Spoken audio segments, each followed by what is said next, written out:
What's up? Hi, friends at Porter Place. I wish that we could be together in person, but I'm grateful to be able to join you virtually today. I don't know how this pandemic has been affecting you, but I'm going to guess that it's affected your life and your family a lot. Maybe there's fear in your heart of what might come from this pandemic. Maybe there's sadness from that some of the things in your life look a bit different right now.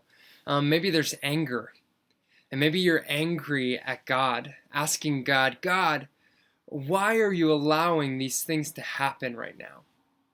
I know that I feel all of those things, just like I'm sure you do. And I think I start to wonder in these moments, what would make all of this better? In all of our feelings of frustration and sadness and fear, what is it that we want? What are we looking for? And I want to just read a few verses out of Psalm 27 from King David. And he went through a lot of really hard times. But Psalm 27 kind of highlights the heart that he had that I think maybe we could embody in this time. So I'm going to read verses 1 through 5 and then verse 10 from Psalm 27. If you want to flip there now, you'll have a few seconds if you want to read it with me. Psalm 27. It says this: The Lord is my light and my salvation. Whom shall I fear? The Lord is the stronghold of my life. Of whom shall I be afraid? When evildoers assail me to eat up my flesh, my adversaries and foes, it is they who stumble and fall. Though an army encamp against me, my heart shall not fear. Though war arise against me, yet I will be confident. One thing have I asked of the Lord, that will I seek after, that I may dwell in the house of the Lord all the days of my life, to gaze upon the beauty of the Lord and to inquire in his temple. For he will hide me in his shelter in the day of trouble. He will conceal me under the cover of his tent. He will lift me high upon a rock.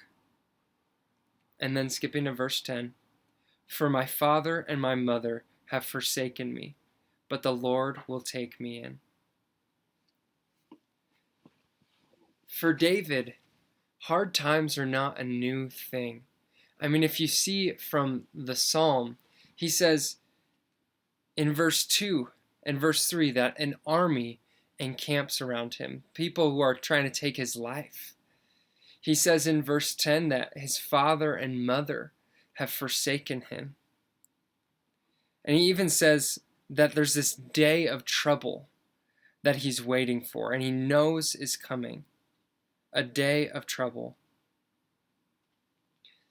So we're in a similar time right now. A lot of things are really scary. But what strikes me about the psalm is that in the midst of the hard things that David is going through, he asks for just one thing. I'm going to read it to you one more time. He asks, one thing have I asked of the Lord, that will I seek after, that I may dwell in the house of the Lord all the days of my life, to gaze upon the beauty of the Lord and to inquire in his temple. In the midst of all of these hard things that David is experiencing, the one thing that he asks for is just to be with God and to be in God's house forever. And I wonder why. Why does David ask that? I think just for three reasons, and I'll keep it really short and have just one application, but I think he asks to be in the house of God forever because there's love in the house of God. And you might ask, where do I get that from this passage? It's just as in everything that God is doing, why does God hide us in his shelter? Why does he protect us in a day of trouble? Why does he allow us into his house? He does all of these things because he loves us. That's great news. He loves us. And so I think that's the first reason. It's because God has this unconditional love for us. The second one is in the house of God, there's security. When our circumstances around us are falling and failing, God never changes, and he holds us in his hand, and we can never be let go. There's security. The third thing is this, is that in the house of God, there is hope. There is hope. A lot of people right now are waiting. They're waiting for this to be over.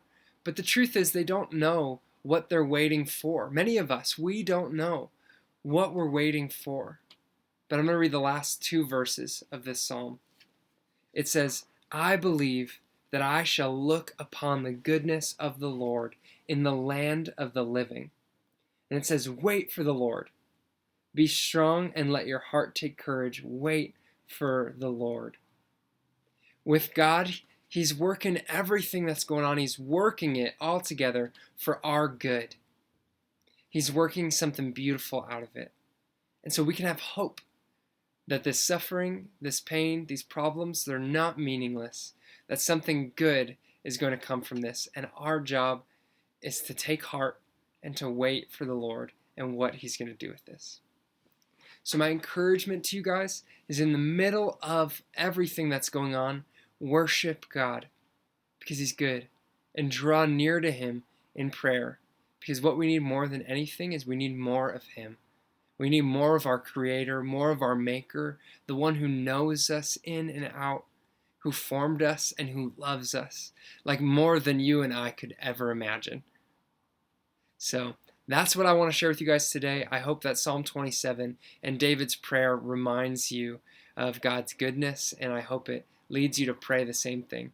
I love you guys, and thank you again for letting me join you today. Have a blessed day.